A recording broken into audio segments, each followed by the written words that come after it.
NEET परीक्षा को लेकर उठे बवाल को शिक्षा मंत्री धर्मेंद्र प्रधान ने विराम दे दिया है। उन्होंने कहा कि नेट की तरह नीट परीक्षा को किसी भी हालत में रद्द नहीं करेंगे, क्योंकि इसमें लाखों छात्रों का भविष्य जुड़ा हुआ है। शिक्षा मंत्री धर्मेंद्र प्रधान ने कहा कि इस मामले की जांच उच्च स्तरीय कमेटी करेगी और किसी भी दोषी को बख्शा नहीं जाएगा। उसके खिलाफ सख्त से सख्त कार्रवाई करेंगे, लेकिन नेट की तरह नीट परीक्षा को रद्द नहीं किया जाएगा। इस परीक्षा के रिजल्ट आ चुका है और लाखों बच्चों ने कड़ी मेहनत के बाद इस एग्जाम को फाइट किया है। परीक्षा रद्द करने से जो मेधावी छात्र हैं उनके साथ अन्याय होगा। शिक्षा मंत्री ने कहा यह दुर्भाग्यपूर्ण घटना है। लाखों बच्चे इस एग्जाम में बैठे हैं और उनके साथ न्याय हो, इसके लिए सरकार प्रतिबद्ध है। तब यह फैसला लिया जा रहा है कि नीट परीक्षा रद्द नहीं होगी। नीट पर मचे बवाल के बीच उन्होंने कहा कि नीट एग्जाम में जो कुछ भी हुआ है उसकी मैं नैतिक जिम्मेदारी लेता हूं। उन्होंने कहा कि बिहार सरकार इस मामले की जांच कर रही है। जांच के बाद जो भी दोषी होगा उसके खिलाफ सख्त कार्रवाई की जाएगी। बता दें कि केंद्रीय शिक्षा मंत्री की प्रेस कॉन्फ्रेंस से पहले बिहार के उप मुख्यमंत्री विजय कुमार सिन्हा ने इस प्रकरण को लेकर राष्ट्रीय जनता दल के नेता तेजस्वी यादव पर गंभीर आरोप लगाए हैं। उन्होंने कहा कि तेजस्वी यादव ये जो पेपर लीक हुआ है इसमें कहीं ना कहीं लिप्त है। यह एक बड़ा आरोप है। खैर, अब एक बात पेपर लीक को लेकर के उत्तर प्रदेश से आ रही है। यह पेपर लीक एक नहीं हुआ है। कुछ समय से देखा जा रहा है कि बहुत परीक्षाओं के पेपर लीक हो रहे हैं। जब पहली बार हुआ था तब सरकारों को सख्त कार्रवाई कर देनी चाहिए थी, जिससे यह स्थिति पुनः निर्मित नहीं होती। उत्तर प्रदेश पुलिस भर्ती एवं पदोन्नति बोर्ड ने सिपाही भर्ती परीक्षा करवाने वाली एजेंसी एजू टेस्ट की सिक्योरिटी मनी जब्त कर ली। बोर्ड ने अहमदाबाद की उक्त एजेंसी को ब्लैकलिस्ट भी कर दिया है। इसकी जानकारी भर्ती बोर्ड की ओर से सरकार को दी गई है। इस एजेंसी का चयन भर्ती बोर्ड की कमेटी ने किया था। तब जब चयन किया था तब एहतियात क्यों नहीं बरता?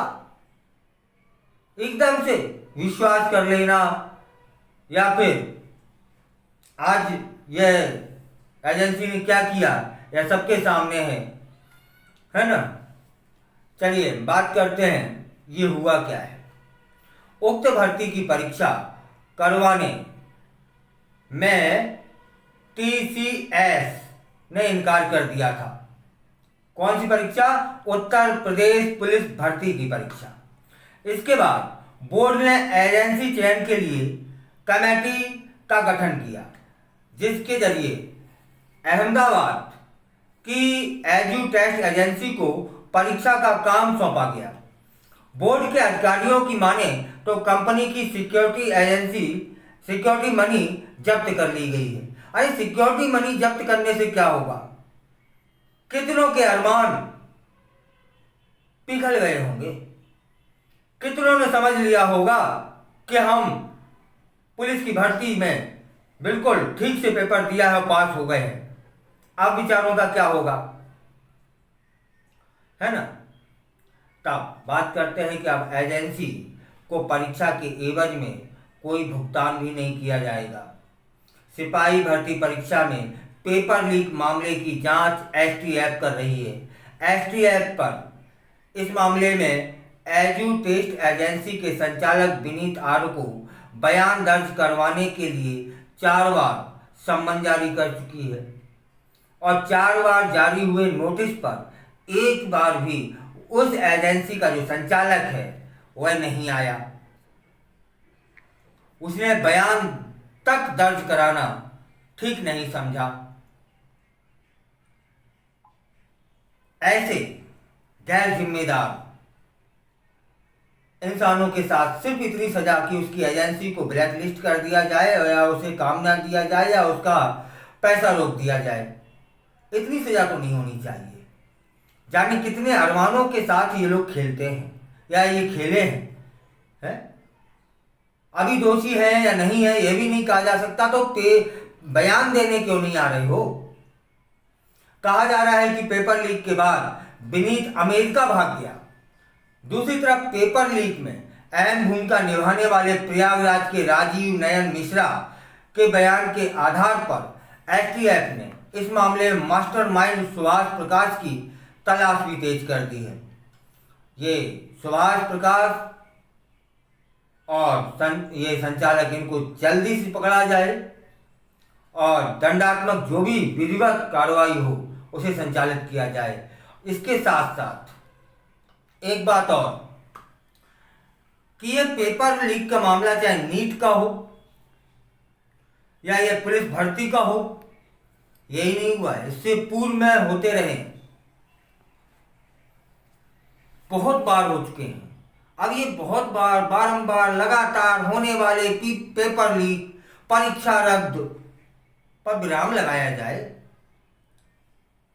जो बिल्कुल लास्ट की स्टेज पे खड़ा है लड़का, जो ओवर एज होने वाला है, जिसकी ये आखिरी परीक्षा हो सकती थी और वह पास हो गया था, इसके बाद परीक्षा रद्द कर दी गई। अब उसका क्या होगा? क्या वह उसे सरकारी नौकरी मिल पाएगी जिसके लिए वह वर्षों तप कर रहा था? लेकिन इन लोगों के कारण या किन्हीं लोगों के कारण पेपर लीक कर दिया गया और परीक्षा रद्द कर दी गई। अब वो दोबारा फार्म ना भर पाएगा, वह दोबारा परीक्षा नहीं दे पाएगा, क्योंकि ये परीक्षा लेने वाली एजेंसी या सरकार स्वयं कह देगी तुम ओवर एज हो गए हो।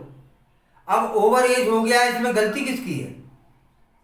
वह परीक्षा रद्द ना होती तो पास हो गया होता, आज शासकीय सेवक होता। जितनों के साथ खेल चुके हो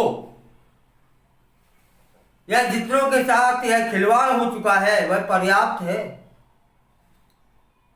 अब ऐसी कोई व्यवस्था की जाए कि यह पेपर लीक ना हो, परीक्षाएं रद्द ना हो, किसी के भविष्य के साथ खिलवाड़ ना हो, एक बार कठोर दंड दे दिया जाए, बस एंड हो जाएगा।